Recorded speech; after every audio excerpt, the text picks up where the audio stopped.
اهلا بيكم، معاكم ميجو. تسريبات ايفون 17 برو ظهرت بقوة السنة دي وبتأكد ان ابل ناوية تعمل تغير كبير في التصميم لأول مرة من سنين. الكاميرا بقت على شكل بار ممتد بالعرض على ظهر الموبايل، وده شكله مختلف تماما عن اي ايفون اتقدم قبل كده، وفي كلام ان السبب ممكن يكون عشان يوسعوا المساحة جوه الموبايل للعدسات الجديدة اللي ممكن توصل لحد 8 اكس بدل 5 اكس زي اللي موجودة دلوقتي. في ناس بتقول ان الحركة دي هتدي فرصة اكبر للعدسة البيريسكوب تتحرك وتدي زوم قوي. في كمان تغير في مكان الفلاش واللايتر، اتنقلوا كلهم ناحية اليمين، وده بيدل ان في حاجة بتحصل جوه المساحة الفاضية دي، او ممكن برضو في الاول وفي الاخر يكون عشان الشكل. كمان عندنا برضو كل الكاميرات اللي ورا في ايفون 17 برو وبرو ماكس دلوقتي بقت 48 ميجا بكسل، وده ابجريد كبير عن السنة اللي فاتت للعدسة اللي كانت 12 ميجا بكسل وهي عدسة التليفوتو. التصميم اللي بان في التسريبات قريب جدا من النسخة النهائية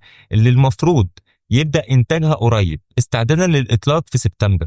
لكن الموديلات اللي كانت في مرحلة الاختبار الأول كان فيها جسم ألمونيوم قطعة واحدة بدل تصميم الزجاج الأمامي والخلفي مع نفس البار بتاع الكاميرات فوق. كمان ظهر تصميم فيه قطع زجاجي في الجزء اللي تحت كده عشان يسمح بالشحن اللاسلكي، عشان تقدر تشحن الشحن العكسي بالايفون بتاعك من الايربودز او الموبايل سواء بتاع صحابك او ايا كان. قبل بقى ما نكمل باقي التسريبات، ما تنساش اللايك بتاعك عشان بيفرق قوي في انتشار المحتوى، وما تنساش تقول لي رايك عن التسريبات اللي حصلت لايفون 17 والتغيرات اللي حصلت للموبايل السنه دي. واكيد يعني ما تنساش السبسكرايب بتاعك عشان الفيديوهات الجايه تظهر لك. سمك الموبايل بقى كبر بحاجه بسيطه ووصل ل 8.7 مللي بدل ما كان السنه اللي فاتت 8.2 مللي. هو مش فرق ضخمه، بس ابل غالبا بتزود حاجات بسيطه عشان تحافظ على التوازن باقي الفئات زي ايفون 17 اير اللي جاي انحف بشكل كبير قوي السنه دي. بالنسبه للالوان، ابل بتحب تجرب كذا لون قبل الاطلاق كل سنه. التسريبات بتتكلم عن الالوان الاساسيه زي الاسود والرمادي والفضي، ومعهم الوان جديده زي الازرق الغامق والبرتقاني اللي ممكن يبقى اقرب للبرونزي شويه. لكن في الاخر مش كل الالوان دي هتتوفر.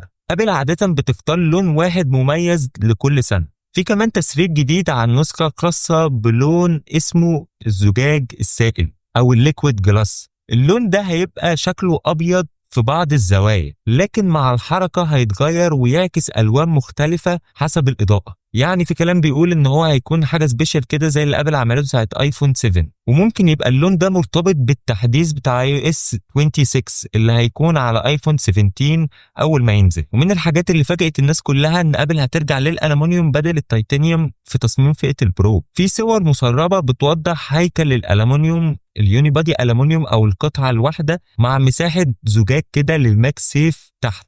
غير كده ابل ناويه تزود البطاريه ل 5000 ملي امبير، ودي هتدي عمر اطول بكتير، وهيبقى اول ايفون يوصل بطاريته ل 5000 ملي امبير مع شريحه الاي 19 الجديده اللي هتكون اسرع من اي جيل قبل كده. في كمان كلام عن ميزه الشحن العكسي اللي كانت اشاعه من سنين وممكن اخيرا نشوفها السنه دي، والتسريبات بتقول ان ابل هتعلن عن السلسله دي كلها الشهر الجاي في الحدث السنوي اكيد بتاعها اللي هيبقى في شهر 9. وقبل اعلان بشكل رسمي ان الحدث ده هيكون يوم 9/9 وهيكون الساعة 8 بتوقيت القاهرة والساعة 9 بتوقيت ابو ظبي. والحدث ده هيكشف رسمي عن كل حاجة عن ايفون 17 والسلسلة بتاعته، والنسخة الجديدة هي ايفون 17 اير. ما تنساش بقى تدعمني باللايك والشير والسبسكرايب. الجمال بتوعك يا صديقي. سلام.